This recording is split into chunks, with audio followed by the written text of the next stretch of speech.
Hey everybody, it's been a while. My name is Stephen Byrd Summers, and I'm here to talk about week stuff. Usually I do a couple segments, or I have done in the past couple segments about gaming, game design, and those are personal hobbies, passions of mine. I really enjoy games, game design, all things geekery. But I wanted to focus on something that's a little bit more personal, relevant, I guess. I don't know.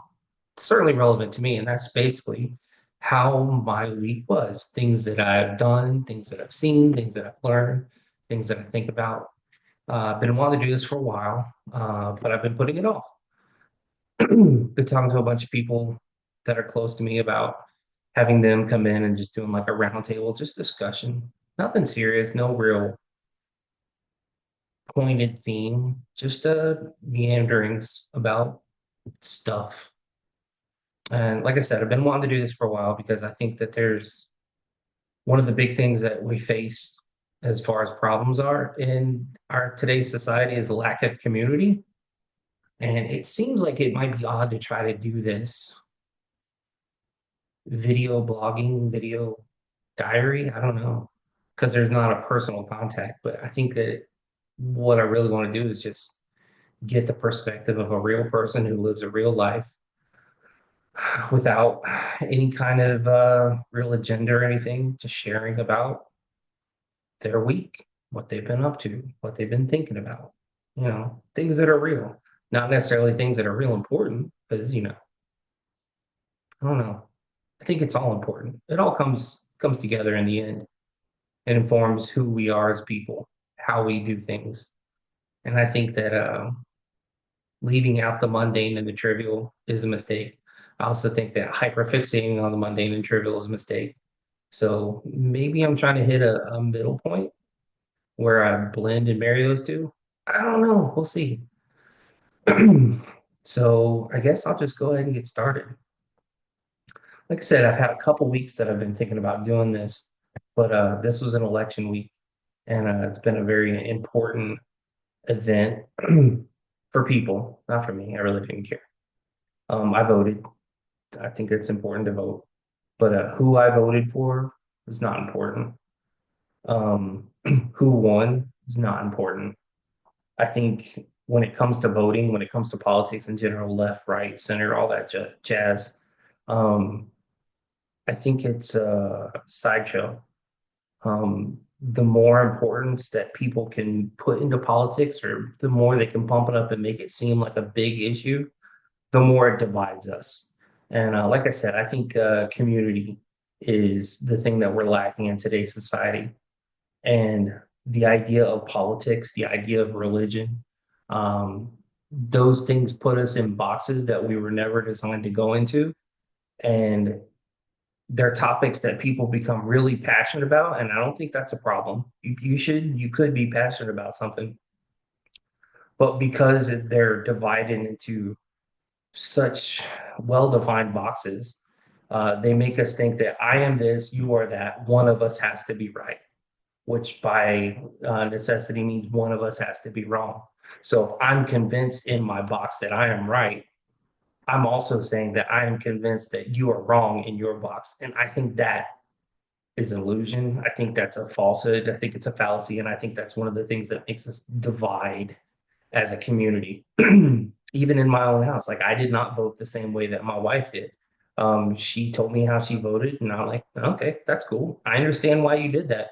I don't share your opinions or agree with you, but I respect you enough to understand why you made your decision, and I'm not going to fault you on that. I'm not going to challenge you on that. I voted my way, and it's just the way I voted, and here are my reasons, and I would defend them, but not to the point where I think that you and I can no longer be in fellowship with each other because it's my wife, obviously, happy wife, happy life. So, I tell her she's right and I let her go on thinking that. And then I go think that I'm right secretly to myself where it only matters to me and I do what I got to do. But the point is we get along even though we disagree on that topic specifically. Now, personally, between me and my wife, we disagree on almost everything.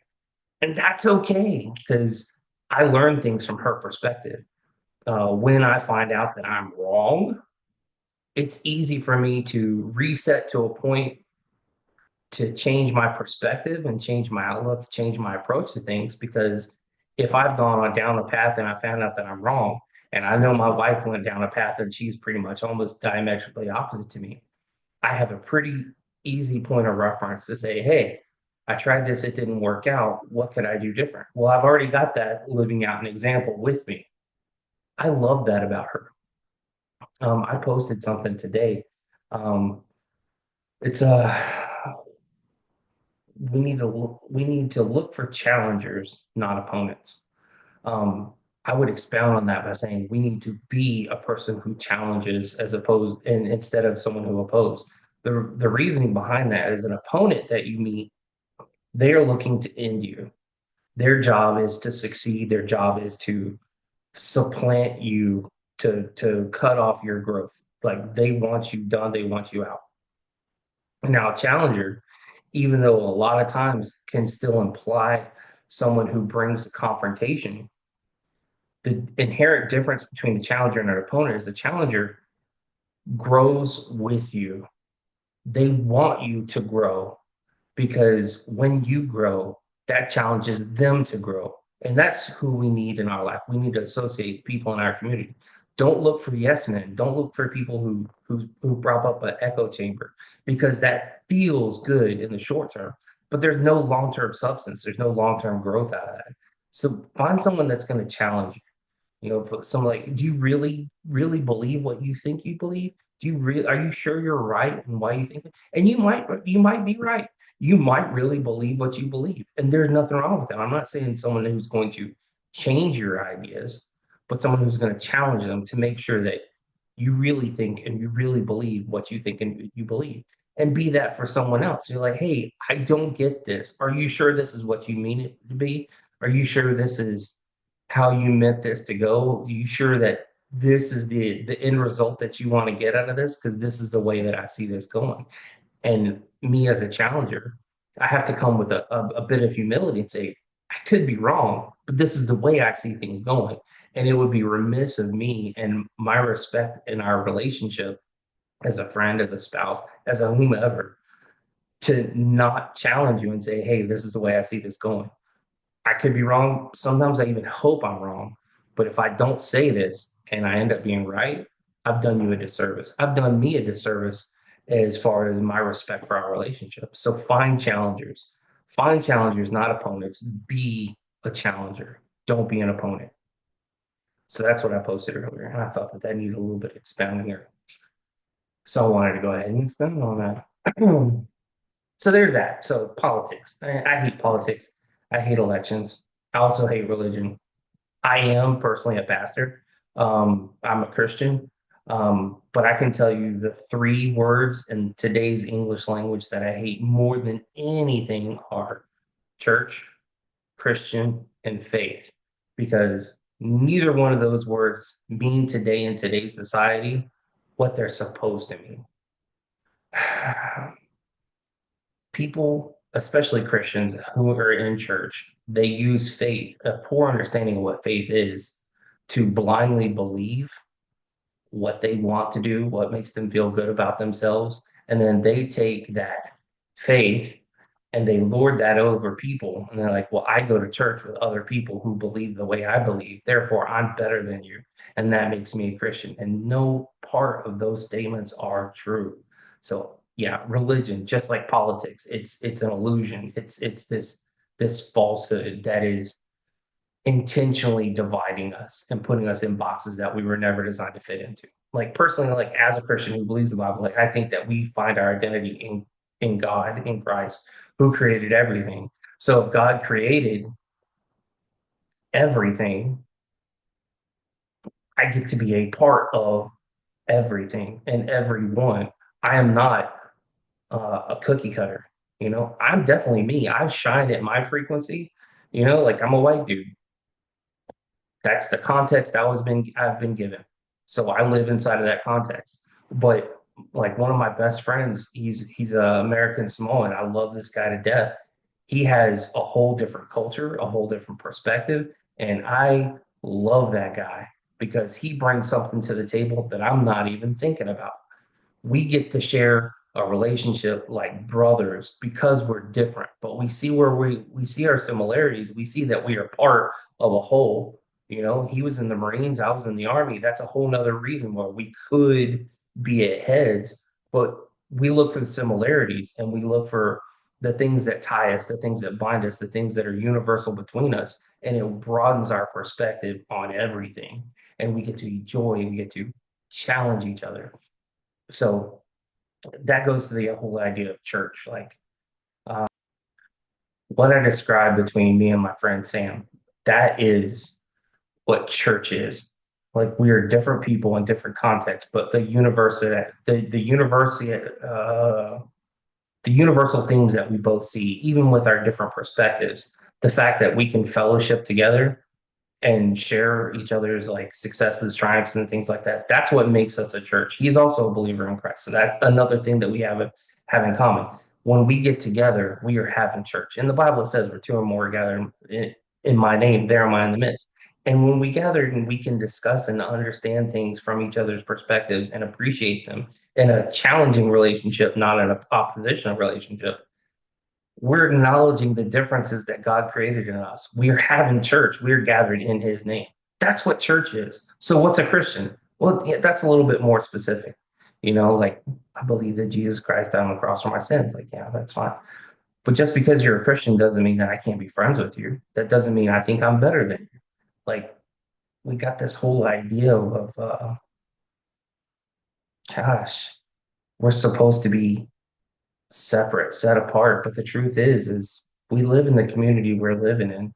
And the only thing that makes me different as a Christian is like I've made some realizations about myself and a way to get help and a way to succeed despite my flaws by accepting help from someone higher than me. That doesn't make me better than anybody. It just makes me want to share it gives me a desire to share with other people. Hey, this is what I found as successful. You know, like if you're struggling, this is what I've had. Maybe we can share. Maybe we can grow together. Maybe I can turn you on to something that can help you out. That's my desire as a Christian. And as far as like outreach goes, faith. Yeah. So the faith thing, like, I guess that's the other, I don't know. I kind of don't like the way the whole Christian concept I just don't even know what to do with it. I'm just a dude. I'm just a dude. I'm doing the best I can to do the best I can, and I fall short. So I got the Bible and I try to read it, I try to understand it, and I try to act like I believe it. Like that's the best thing I can do. You know, like the word Christian means to be like Christ.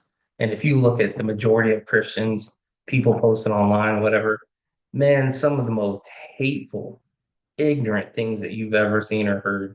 And that turns people off. People's like, I don't want to be a part of that. And they're right.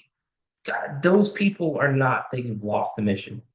And I'm not trying to put them down. I'm just trying to say is like, you know, when you find it because it hits different. So when I say the word Christian and it turns you off, that's valid. I validate that inside of you. The word Christian today does not mean what it's supposed to mean. So the whole idea about faith is, like I said, you know, I read the Bible, try to act like it, but it's more than just the Bible. Like I have faith in science, you know, like I've proven to myself that gravity works. So I have faith in gravity. Faith is something that it's a testimony of evidence, you know, like I don't 100% know what's going to happen if I jump off my house. I have a great understanding of what could happen because I've tested gravity. Like I don't know, maybe I could like fall off the roof and caught, get stuck on something. Maybe I could get hung up on I don't know what's gonna happen. But if I just jumped off the roof and nothing was there to impede my progress, I would hit the ground. That's faith. I believe in science. Like physics, it works. Like I can go out and I can prove it. And I know that based off of physics, based off of gravity, based off of understanding of all these different things, if I can really learn what's going on and I can apply them and I can put them together in advanced ways, I can build an airplane that appears to defy gravity. That's faith. That's not magic. It's not mystic. It's not, oh, well, we'll see. I don't know, but I think it will. That's not faith. So those are my three words that I hate. And I spent way longer on that topic than I wanted to. But I think it's important that if we can understand those things, we can start tearing down some of these boxes. Because, like I said, the whole idea is like to link together as a community. It's what we're missing in the world. So there's that, you know. So those are my big thoughts because those were the big things that I did. Is like again, I voted. That was my big action of the week. Um, it breaks my heart to see so many people upset at the results. I understand why. I really do. Like you feel like you voted for one person and roughly 50% of the country voted the other way. And if you think that you're right, it could be heartbreaking to look at those people like, how could you guys be so wrong? Or maybe you voted one way and like you lost, and like, man, I'm a well-reasoned individual. Like I care about country, I care about people for whatever extent or context you come from. Like there's a place in you that cares. And for to see the other 50% of the country disagree with you, you feel like, how could that be? Like, how are these idiots against things that make sense to me, things that, like, by common sense, are helpful to me, to society, to community? The truth is, you both want the same thing. Doesn't matter who you voted for. You want the same things. And of course, there's corner cases. Of course, there are just really bad people, and they're out there. But don't assume that just because someone disagrees with you that they're unilaterally painted in that color. Break down the boxes, meet with people. If you can, even when you find someone that you disagree, like I was talking about with my wife, like we don't disagree on a lot, where we disagree on a lot of things, but we can always go back to a point where we agree. It's like, I love you. I love our family. I love our kids. Like I'm in this with you. Like that's something we agree on, you know? We can work out differences from that point where we come together. And that's one of the things that I wish that the country would do. It's like find what you agree with, find where you stand on common ground and build forward from that. When you start going off of solid ground off of that point, you start branching, you, there's no way to get back and build together unless you get back to the root source where you're together. And then build, and it's okay if you branch a little bit. It's okay if you come up with different paths, different thoughts, different whatever. It's like, but keep coming back together, a touching stone. Like we got to go forward together. I always say this that the human race is not a competition. It's like we don't win unless we all cross the finish line together. I think that's true because I was talking about planes. I have no idea how to make planes. I understand on some level the math works out, the physics works out. Someone else took that knowledge and made a plane. I believe it by faith because I see it. I see planes happen all together. I don't understand the fine tuning of those physics or whatever, but I see the results. I trust in the results, and the results that's faith. That's that whole thing. So I appreciate the fact. Like I hate math. Oh, I hate math.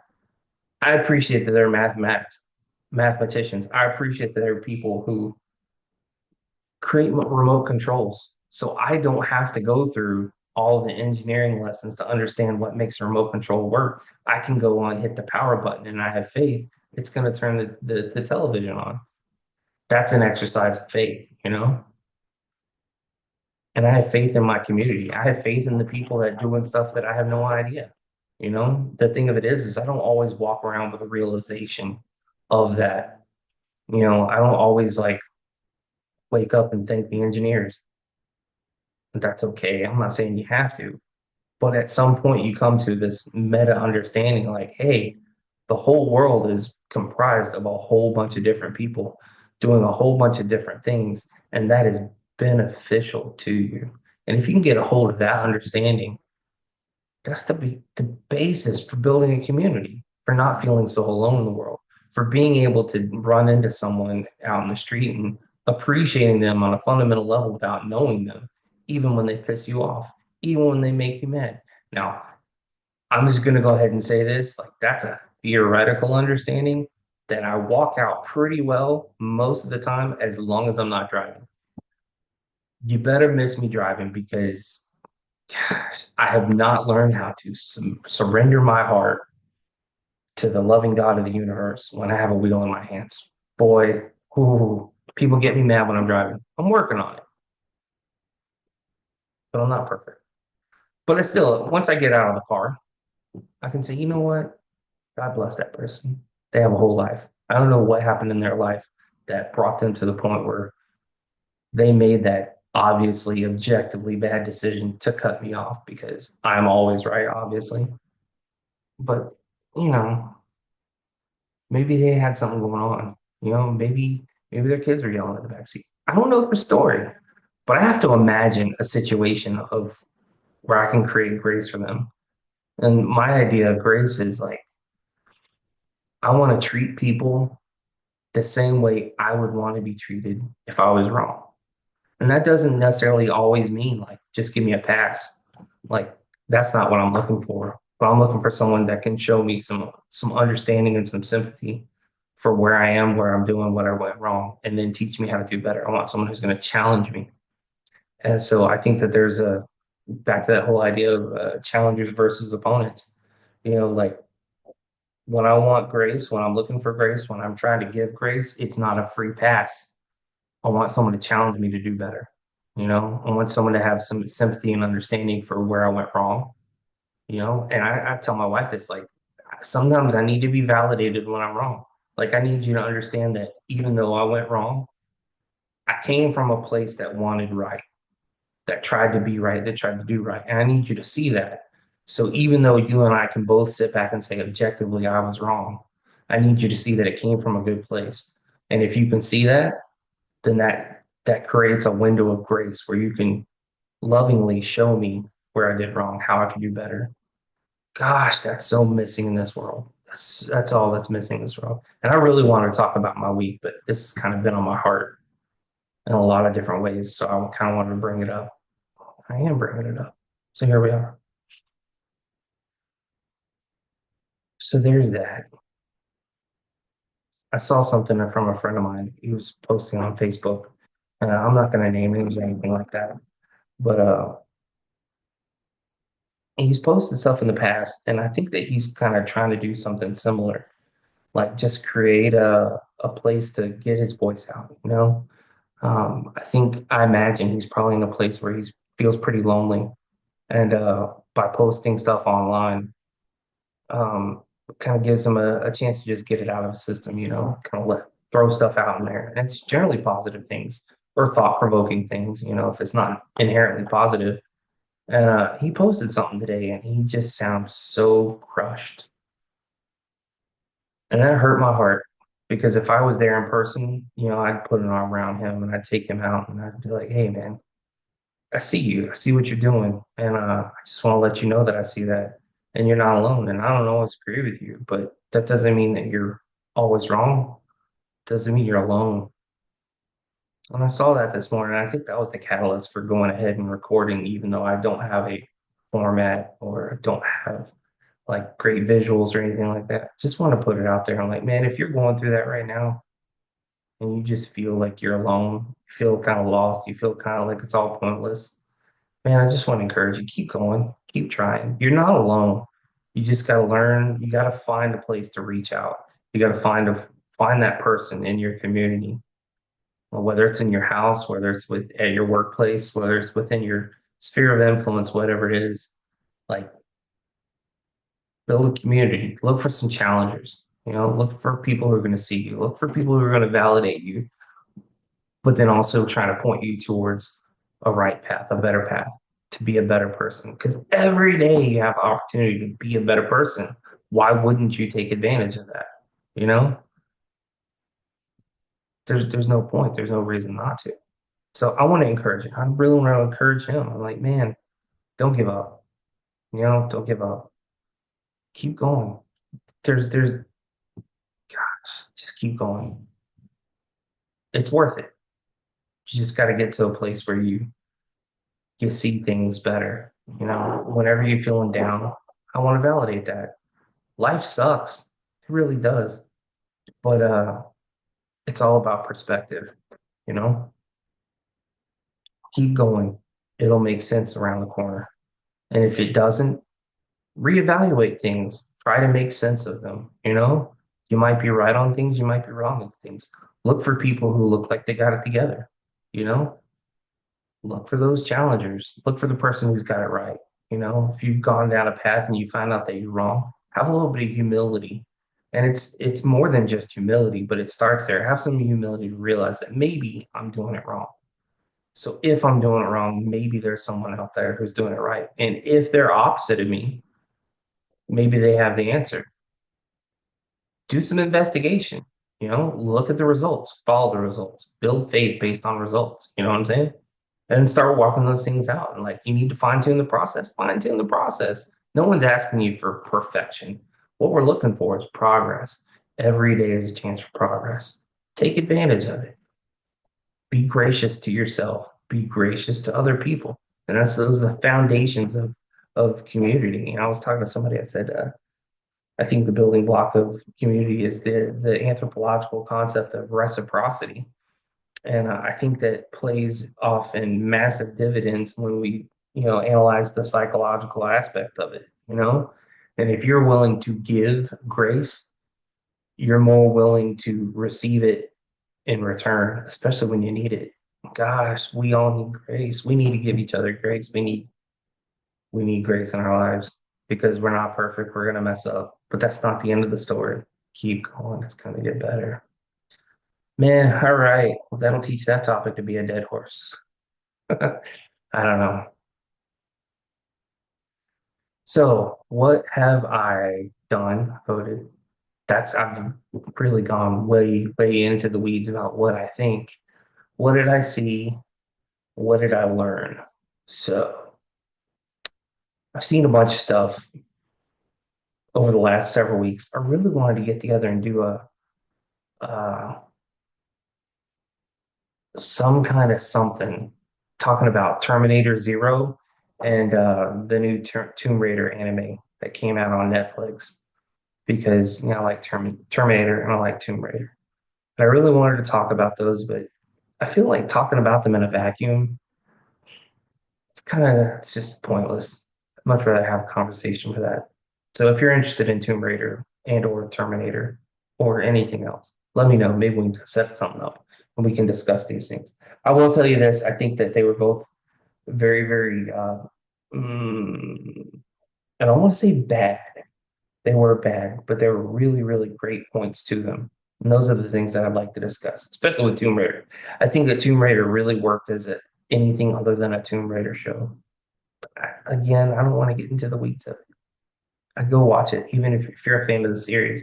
Don't expect it to be revolutionary or change your life, but yell yourself to watch it if you're a fan. And if you don't know what Tomb Raider is, it's a good action flick or series, short series. Terminator was a little bit more philosophical. Those are the notes that I really appreciated that in that I thought they handled the perspective of the AI and what humans expect out of AIs. I thought they did a really good job with that. So I'd watch Terminator, not expecting it to be great or revolutionary, but just because it was a good watch. So those are things that I've seen. So things that I've learned. I'm really excited about this. I'm waiting for some material. I'm in the middle of going to art school. I'm at the end of it. I got like two credits left until I graduate with my bachelor's. And there was an instructor that I had. His name's Robert Revels, and I'm waiting to get his cards because he's got this massive project that he's working on. This guy is the best instructor, art instructor. I don't know, even in other fields, is one of the best instructors I've ever had in my entire life. I was taking other foundational classes, learning fundamentals of drawing, and they were using his videos to teach. So I was lucked out and I had a continuity of instruction from different teachers who used his videos. And I finally got him as a primary instructor. And I swear I have learned so much. We just started school the beginning of this August. Or we started the semester this August or October. Goodness gracious, listen to me. We started this semester in October, So I've had that much time, and now it's like what, November something. Hang on a second. Ooh, I got this. That's what I have phones for. November 10th. Wow, it's November 10th already. I think I've learned more from him in this last 1 month and 10 days than I have the last 3 years in school. I mean, easy. And that's not it's not an exaggeration. Like I've learned concepts and fundamentals, but listening to this guy teach, he meets you where you're at and he helps you put it together and build it in a way that I think I've grown so much more in such a little time from this guy. So I'm excited. This is what I've learned. I've been learning a lot about him, about the anatomy of folds, how to ink things, how to put it together. It's really just these concepts that I've had and I've been hammering on. He's bringing them home, and he's giving me real ways to exercise an understanding of those and to build from that. So why I'm excited about sharing this is because he is developing a digital community. It is going to be subscription based, but he's got all of his 20 years of knowledge and experience that he's going to bring to the table. You'll have full access to his courses, brushes that he creates. He's going to go do like individual classes for, gosh, beginner, intermediate, expert. This dude is phenomenal. Look him up, Robert Revels. I would share his stuff, but I haven't got his card yet. He said he was going to work on it and give it to me this weekend. So I am excited. Hopefully, next week when I come and do this again, it'll be a little bit more structured, a little bit more format, and I'm going to have that card to share with you about where to find him and just testimonial. This dude's awesome. If you're an artist or if you're not an artist, if you're looking for instruction feedback, the whole community is set up to where we can, talk to with each other, learn from each other, help each other grow. And this dude is just uniquely talented and blessed to be able to facilitate that growth. And I fully, firmly believe that he is not paying me to say this. Um, yeah, this dude, this dude is it. He's the real deal. So I'm really excited. Hopefully next week I'll be able to share some of that stuff with you guys. And if you have any interest in art or becoming an artist or refining ideas, refining projects, anything like that, the subscription is not it's not crazy. It's very well priced. I don't want to give away anything until I have the numbers in front of me, but it will be an investment in your artistic abilities. This dude, he's it. All right, so there's that. That's what I've learned this week. I've learned how to do a bunch of art stuff. Um, yeah, like I said, I didn't really put together a whole lot of graphics or anything crazy. So I'm going to do a dirty share and with this little piece that I've been working on. If I can find it. Here it is. I know this is not the format to do this, so please don't get down on me. I won't do this in the future, but that's original character that I designed. Her name is Ron. She is a troll. I have her in a cyberpunk setting. Anyway,